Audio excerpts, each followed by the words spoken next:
नमस्कार दर्शकों, मैं हूं अमित बॉर्सन और आप देख रहे हैं रेंजर टीवी इंडिया। ना धर्म ना जात, केवल सत्य के साथ। दर्शकों, आज की न्यूज़ आपको पसंद आए तो लाइक करें, शेयर करें, कमेंट करें, सब्सक्राइब जरूर करें, जिससे कि हमारा चैनल आगे बढ़ सके और हम अपने देश और देशवासियों की सेवा कर सकें।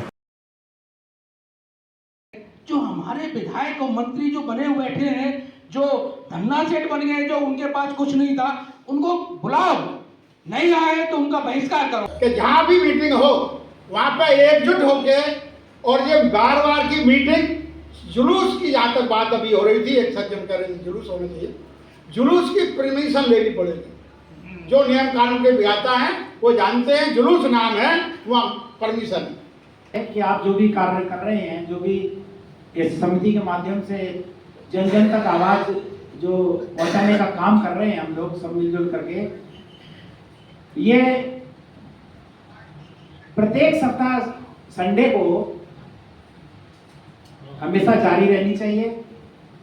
ये अपने जितने भी आगरा के जितने भी जो बड़े बड़े मोहल्ले हैं, उनमें जितने भी हमारे अपने परिचित हैं, जितने भी हमारे अपने धर्म के अनुयायी हैं या बाबा साहब डॉक्टर अम्बेडकर को मानने वाले जितने भी अनुयायी हैं, उनसे आग्रह करते हुए अपनी जो विचार है उन प्रत्येक गली मोहल्ले में जाना चाहिए। बाबा साहब ने संघर्ष करके हम लोगों को यहाँ पहुँचाया, कोई अपनी योग्यता से नहीं पहुँचा।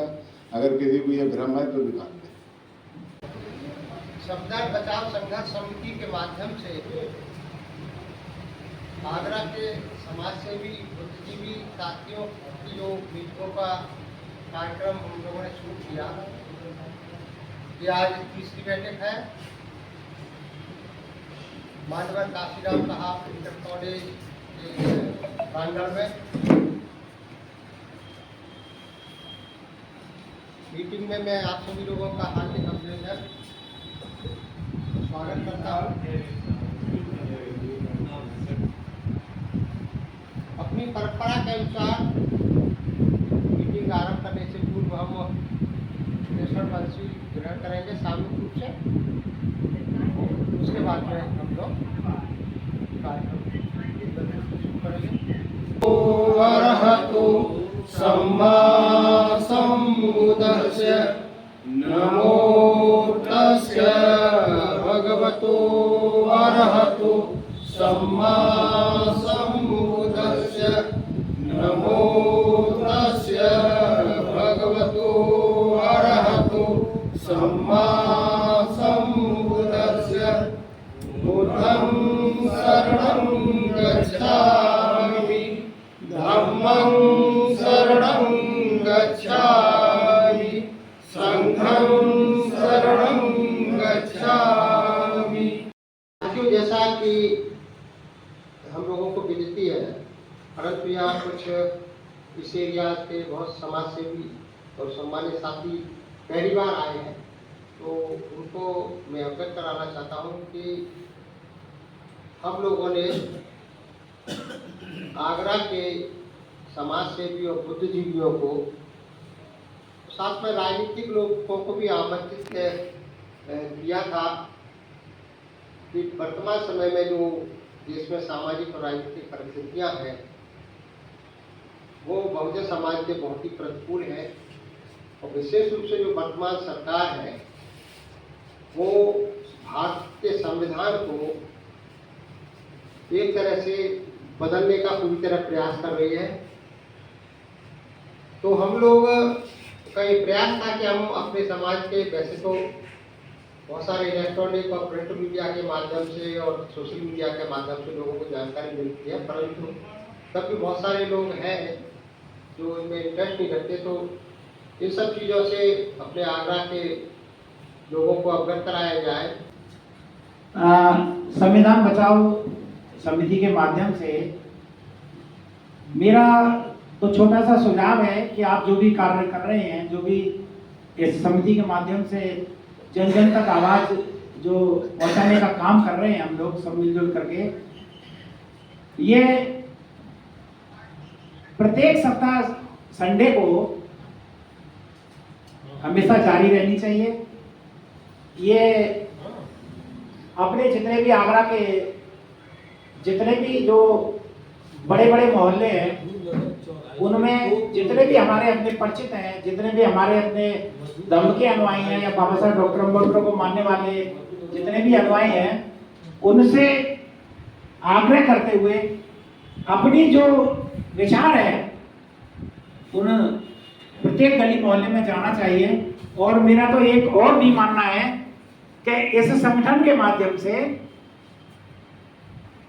जो अपने 100 वार्ड हैं, पार्षद 100 वार्ड हैं, उनमें भी जिम्मेदार साथियों को ढूंढते हुए, ज्यादातर एक दूसरे साथी से परिचित है, तो 100 वार्डों में भी अपने संगठन के माध्यम से और जो अपने विचार हैं, जो आज भारत में जो ब्राह्मणवादी व्यवस्था है या जो भारत सरकार की जो हम लोगों के लिए जो उसके विचार हैं, जो हमें आज ऐसा महसूस होता है कि वो हमारे आने वाले समय में हमारे समाज को घातक के रूप में सिद्ध होंगे।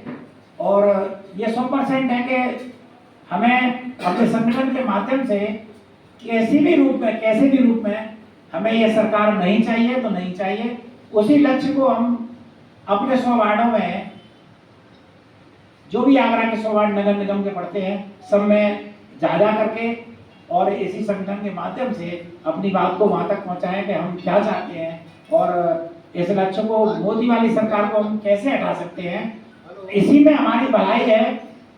कोई दुश्मनी नहीं है, हमारी दुश्मनी है तो भाजपा से है, बर्बाद से है, और उससे लड़ने के लिए हमें सबको एकत्र होकर के भाजपा को हटाना ही होगा।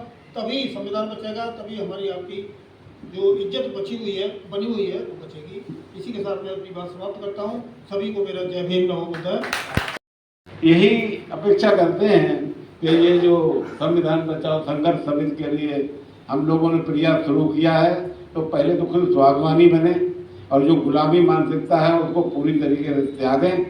कोई भी अगर हमारा रिश्तेदार, भले ही हमारा भला सगा भाई हो, अगर वो गुलामी मानसिकता का कोई गुलामी कार्यक्रम करता है तो हम उसमें भाग नहीं लेते। बाबा साहब ये भी कहते हैं कि हम जो है अब लोकतांत्रिक गणराज्य होंगे। बाबा साहब कहते हैं, बाबा साहब ये कहते हैं कि इससे पूर्व में भी हम लोकतांत्रिक गणराज्य रहे हैं। हमारे देश के लिए कोई नई बात नहीं है लोकतंत्र, क्योंकि भिक्षु संघ जितने थे वो सब लोकतंत्र से ही चलते थे। और उस समय जो 16 महाजनपद थे उनमें भी ज्यादातर में लोकतांत्रिक व्यवस्था थी। तो वहाँ सब आशंका प्रकट करते हैं कि वो जो लोकतंत्र था उसको समाप्त कर दिया गया आगे चल के। तो ये हमारा जो लोकतंत्र है ये बचेगा अथवा नहीं बचेगा मैं कह नहीं सकता, मैं नहीं जानता इस चीज़ को कि ये कब तक चलेगा। तो आप सोचिए कि हमारी स्थिति संविधान के अनुरूप यदि हम चलते, हमारी सत्ता चलती होती तो क्या हम यहीं तक पड़े रहते? हमारी स्थिति आज बहुत अच्छी मजबूत हो गई होती। हमने जितना प्रयास किया सत्ता ने कोई प्रयास नहीं किया। अब बाबा साहब एक चीज और कहते हैं, बाबा साहब कहते हैं कि सब एक काम और हमें करना है कि नायक पूजा जो है, नायक पूजा उसको हमें जितना जल्दी हो परित्याग करना है। नायक पूजा वो कहते हैं कि नायक पूजा से तात्पर्य यह है कि हम जो है अपनी स्वतंत्रता को किसी भी नायक, किसी भी नेता या किसी भी संत महात्मा के चरणों में हमें अर्पित नहीं करनी चाहिए। उनका अर्थ ये होता है कि जो स्वतंत्रता है हमारी, हम अपने स्वतंत्र विचारों को अपने अंदर विकसित करें। अधिक से अधिक पब्लिक की जानकारी लाने के लिए सुबह प्रभात फेरी निकाली जाए या 10-12 दिन के गैप के बाद एक हम ऐसी रैली निकालें साइकिल से या किसी से, जो कि पब्लिक जानकारियों को भारत बचाओ, संविधान बचाओ संघर्ष समिति की तत्वावधान में ये रैली निकाली जा रही है। और एक जानकारी उनकी जानकारी में भी जाए और इससे हमारा जैसे कि बड़े निकालते हैं, जुलूस निकालते हैं, ऐसा जुलूस निकाला जाए। किसी पब्लिक देखने वालों को और अपनी जनता को भी एहसास होगा कि भारत संविधान से बचाने का प्रयास चल रहा है और उसमें ये अपना प्रयास है। हमारे महापुरुष पेरियार ईवी रामास्वामी का जन्मदिन है, तो हम लोग सभी लोग उनके जन्मदिन पर उनको सादर प्रणाम अभिनंदन करता हूँ ऐसे समाज सेवी जो दुनिया में अपना नाम किए हैं। इन्हीं शब्दों के साथ मैं अपने वाणी को विराम देता हूँ। जय भीम, नमोदर। तो मेरा तो सजेशन ये है कि हमारे बाबूजी देखो कि उन्होंने ये काफिला जो खड़ा किया है, विधायक रहे हैं, कई बार मंत्री रहे हैं, जो हमारे विधायक और मंत्री जो बने हुए बैठे हैं, जो धन्ना सेठ बन गए, जो उनके पास कुछ नहीं था, उनको बुलाओ, नहीं आए तो उनका बहिष्कार करो। मैं तो कहता हूँ इस बात के लिए आज के यहाँ के जो इस जगह के लोग हैं, अगली बार हम भी कहेंगे इस बात को कि अगली बार रखेंगे और एक विशाल रूप में रखेंगे। ये हमारा वादा है, चाहे मुझे घर घर जाना पड़े इसके लिए, और ओपन एरिया में होगी। और जितने हमारे यहाँ के विधायक हैं, कोई पार्टी से, किसी भी पार्टी से रिलेटेड हो, हमें उससे मतलब नहीं है। अगर संविधान नहीं है तो वो पार्टी खत्म हो जाएगी, वो विधायक ही खत्म हो जाएगी, वो जो एमएलसी जो बने बैठे हैं उसकी जो वो है, वो कम से कम उनकी जो पेंशन मिल रही है वो भी खत्म हो जाएगी अगर ऐसा ही हुआ तो। मेरी ये भी है कि जो भी मीटिंग हो वहां पर हमारे साथ में सभी हमारे रिटायर्ड सारे जितने भी वो है बुजुर्ग हैं यहाँ पे ज्यादातर है, मगर हमारे ये नौजवान हैं वो नहीं है। उन्हें पता ही नहीं है कि क्या हो रहा है। क्यों नहीं पता? इसलिए नहीं पता कि यहाँ हम बैठे मीटिंग कर रहे हैं, तो बाकी लोगों को कहीं पता। यही मीटिंग अगर कहीं ओपन में, पार्क में या वो होती तो और ज्यादा मजा आता उसमें, तभी लोगों को पता पड़ता। एक जैसे हमारा कहने का मतलब ये है बाबूजी कि अगली बार अगर कहीं मीटिंग होनी है तो एक हमारा बैनर होगा, बैनर के साथ हम सब लोग एक इकट्ठे होंगे और जहां से चलेंगे वहां से सभी नौजवान हमारे साथ चलेंगे, उनको जोड़ते चले जाएंगे और वहां फलानी उन्हें बताएंगे कि फलानी जगह मीटिंग हो रही है। कम से कम ज्यादा नहीं तो 1 किलोमीटर का रास्ता तो सफर करें, लोगों को जानकारी हो कि भाई हाँ मीटिंग हो रही है। हमारा एक संविधान है उसके लिए कुछ बाबा साहब की मूर्ति भव्य पिछले साल ही लगाई है यहाँ पे, वहां पे लगवाई है। जो भीम नगरी के जितने भी वहां के जो वाटिका के जितने पदाधिकारी हैं, अच्छे लोग हैं, सभी लोग हमारे कहने पे आएंगे और हम सभी लोग हम जाएंगे वहां पे बाबूजी। और जो आज बैठक रखी गई है ये बहुत ही महत्वपूर्ण बैठक है। हमको इस बैठक में बड़े गंभीरता के साथ और हमको हर शब्द पर, हर चीज पर, हर दृष्टि पर ध्यान रखकर उस पर निर्णय लेना है, क्योंकि समय बहुत कम है और समय हमारा इसी प्रकार अगर बीतता चला जाएगा तो हम लोग बहुत दूर होते चले जाएंगे। हमें जरूरत है, आज वक्त की जरूरत है, समाज को जरूरत है, समाज के युवा शिक्षित पीड़ितों की जरूरत है कि आज जो बैठक में निर्णय हो उसमें अमल हो। और मेरा एक निवेदन और आप सभी से है, आप सभी बुद्धिजीवी हैं, आप अपने साथ 1-1, 2-2 व्यक्ति, 4-4 व्यक्ति जो भी ला सके, आपके सम्मानित जो भी सदस्य हो आपके क्षेत्रों में, उनको जरूर लाएं, उनको भी चर्चा करें। आप अपने क्षेत्रों में जहाँ रह रहे हैं वहाँ सब में चर्चा करें। जैसे हम लोग हमने चर्चा शुरू कर दी है कि हम जहाँ भी बैठते हैं वहाँ यही चर्चा हम लोग शुरू कर देते हैं, जिससे लोगों को जानकारी भी मिलती है। और कुछ लोगों को तो ऐसे है उन्हें यही नहीं मालूम है कि क्या हो रहा है। इसलिए मेरा यही निवेदन है आप सभी से, और इस पर चर्चा जरूर करें और सभी को बताएं कि देश संकट में है, संविधान संकट में है, और जो देश के जो आतंकवादी हैं वो उस पर आतंक अपना पूरा अपना छाया उसके कर चुकी है संविधान पर। उससे बचाने के लिए हम लोगों को आज संघर्ष की जरूरत है। इसी के साथ जय भीम, जय भारत। सभी से उपस्थित यहाँ जितने भी आदमी हैं सभी से अनुरोध यही करना चाहूँगा कि जहाँ भी मीटिंग हो वहाँ पे एकजुट होके, और ये बार की मीटिंग जुलूस की जहाँ तक बात अभी हो रही थी, एक सज्जन कह रहे थे जुलूस होना चाहिए, जुलूस की परमिशन लेनी पड़ेगी। जो नियम कानून के विधाता हैं वो जानते हैं, जुलूस नाम है वहाँ परमिशन है। ये मीटिंग कमरे में हो रही है, कोई परेशानी नहीं। आम सभा होगी, मीटिंग उसकी भी परमिशन की आवश्यकता पड़ेगी। तो मेरा तो यही अनुरोध है, यहाँ इतने अपना समय निकाल के यहाँ पे उपस्थित हुए हैं वो सभी धन्यवाद के पात्र हैं, उनको मैं वंदन करता हूँ, अभिनंदन करता हूँ। साथ ही मैं अपनी वाणी को विराम देता हूँ। जय भीम, नमो बुद्धाय। संविधान बचाओ संघर्ष समिति की गोष्ठी चल रही है। ये समिति पूरे आगरा में घूम घूम कर जगह जगह पर लोगों को जगाने का काम कर रही है, जागृति पैदा करने का काम कर रही है। जो लोगों के अंदर कुछ व्यथा होती है वो ज्ञापन देने भी आते हैं, मीटिंग भी आते हैं। मैं भी आया हूँ, एक मीटिंग अटेंड करके आया हूँ और मैंने खाना भी नहीं खाया। मैंने वायदा किया तो मैं आऊँगा तो आऊँगा और आया। दोस्तों, बाबा साहब डॉक्टर अम्बेडकर ने हमारे समाज को नहीं पूरे देश को समता, समता, बंधुत्व व न्याय पर आधारित सबसे अच्छा, सबसे बड़ा संविधान दिया है, जिसके अंतर्गत हमें वोट देने का अधिकार मिला है। और मूलवादी विचारधारा के लोग चाहते हैं कि ये लोग पढ़ लिख न सकें, ये लोग स्वाभिमान के साथ अपना जीवन जी न सकें, ये लोग अच्छी नौकरी न कर सकें, ये लोग कोई व्यापार न कर सकें, ये लोग अच्छे बस धारण कर सकें, ये लोग अच्छे मकान में रह सकें, ये लोग अच्छा भोजन न कर सकें। और जो मताधिकार मिला है उसकी वजह से इनके पेट में दर्द पैदा होगा। समस्या इस बात की है। देखिए, बाबा साहब का व्यक्तित्व इतना बड़ा है, इतना बड़ा है कि समुद्र से भी गहरा है। बाबा साहब ने अधिकार तो हमें बरतानिया हुकूमत में दिलवा दिया था। आपको मालूम होना चाहिए 1919 में साउथ गौरव कमेटी हमारे देश में आई। उन्हें गवर्नमेंट ऑफ इंडिया एक्ट 1935 बनाना था, जिसके अनुसार हमारे देश के लोगों को कुछ अधिकार देने थे, मताधिकार भी देने था। जब हमारे देश में वो कमेटी आई तो हमारे देश के गांधी, नेहरू एंड कंपनी के सवर्ण हिंदुओं ने मांगे रख दी कि आप लोग वापस जाइए, आपको हमारे धर्म में हस्तक्षेप करने का कोई अधिकार नहीं है।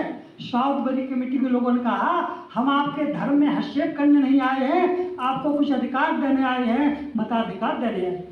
तो हमारे देश के गांधी, नेहरू एंड कंपनी के सवर्ण हिंदुओं ने क्या कहा कि हमारे देश में केवल 3 प्रकार के लोगों को मताधिकार मिलना चाहिए। पहले वो लोग जो पढ़े लिखे हो, कक्षा 8 पास का प्रमाण दे सके। दूसरे वो लोग जो राजस्व देते हो। तीसरे वो लोग जो राजा महाराजा हो।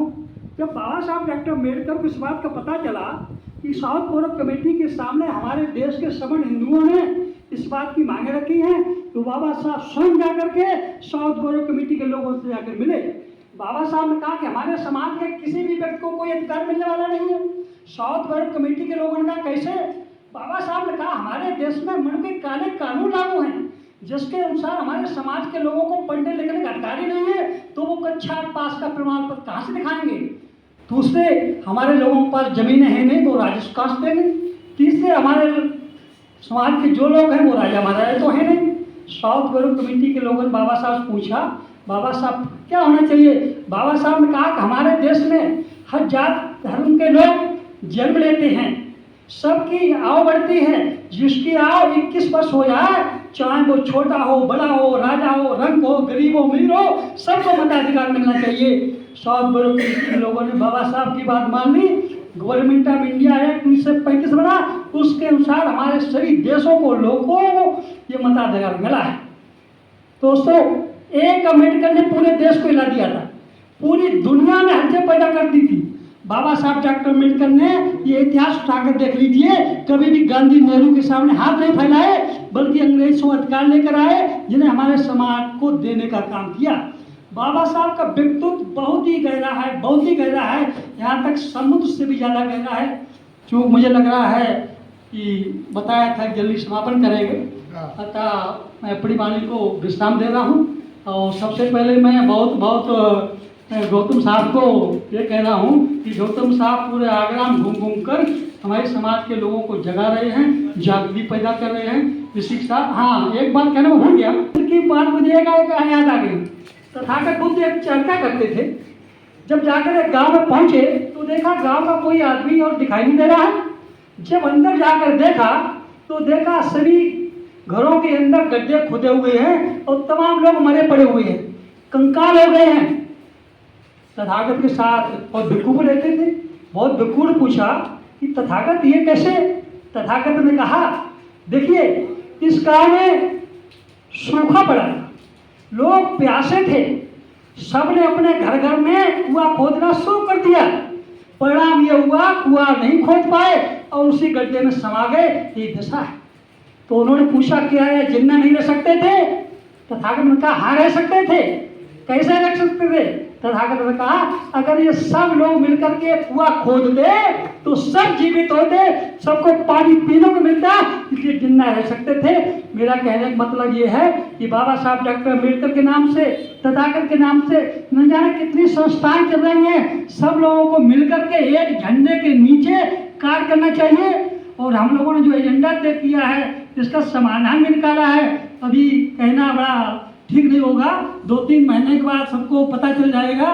और हम तो यही चाहते हैं कि जो दलित विरोधी सरकार हो वो किसी भी हालत में सत्ता में नहीं आनी चाहिए। अगर आ गई तो वही हाल होगा जो तथागत भगवान बुद्ध ने बताया था।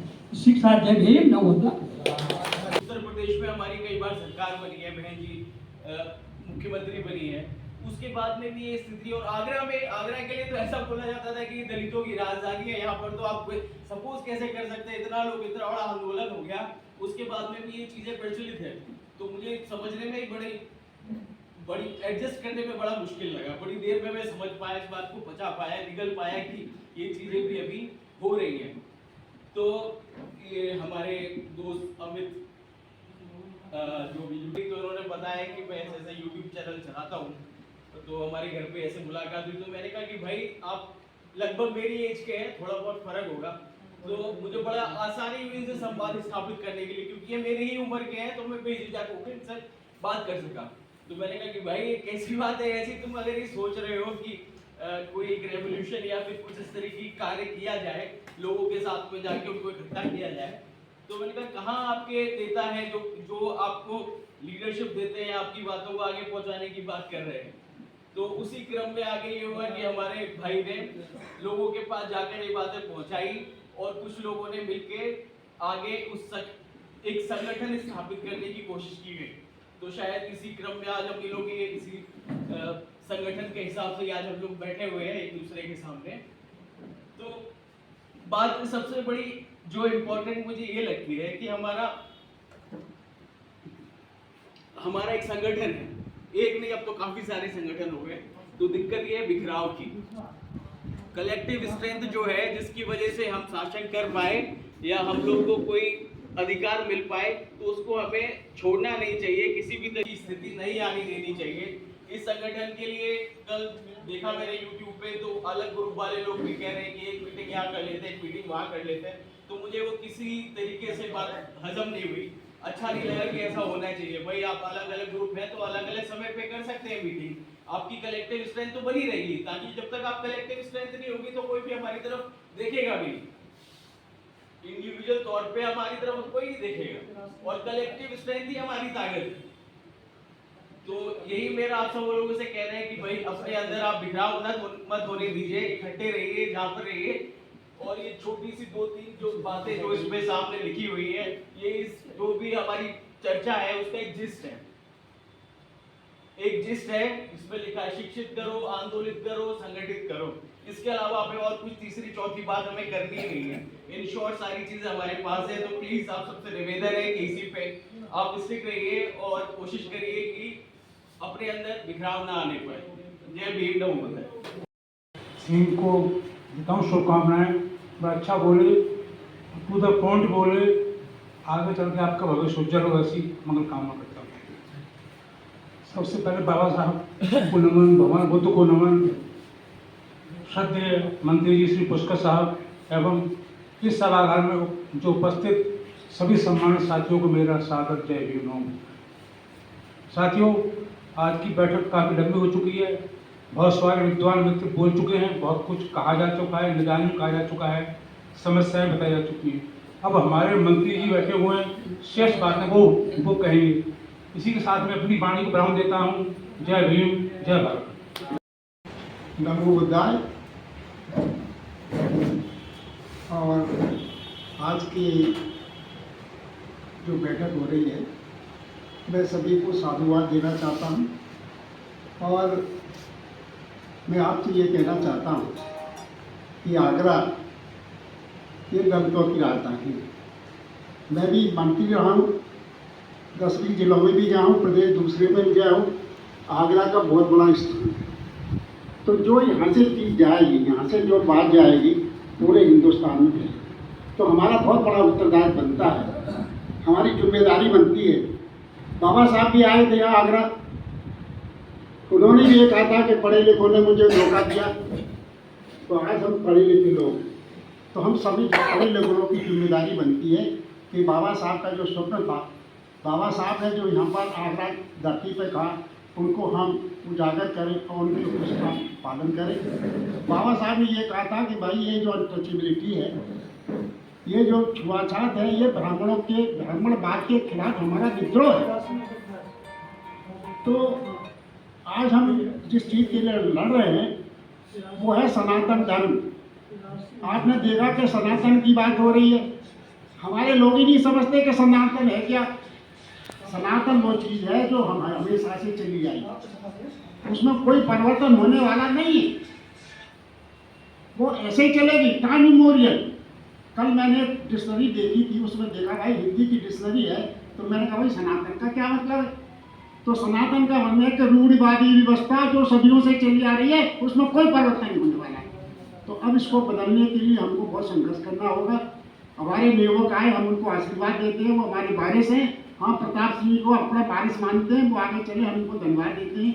तो भाइयों देखिए, हमारा काम है कि जो हमारी जो संस्था है, आगरा की जो संस्था है, ये सब जगह चले। हमको देहात में भी जाना है, हमको 100 वार्ड में भी जाना है, हमको शहरी तहसील है उनमें भी जाना है, हमको जो ब्लॉक है उनमें भी जाना है, अपना संदेश ले जाना है। तभी हमारी ये जो हमारा जो लक्ष्य है ये पूरा होगा, हमारा जो कारवां चलेगा, तभी इसके लोग पीछे चलेंगे। बाबा साहब का जो कारवां है, बाबा साहब ये कह गए थे भाई इसको आगे न ले जाते तो पीछे मत जाने देना।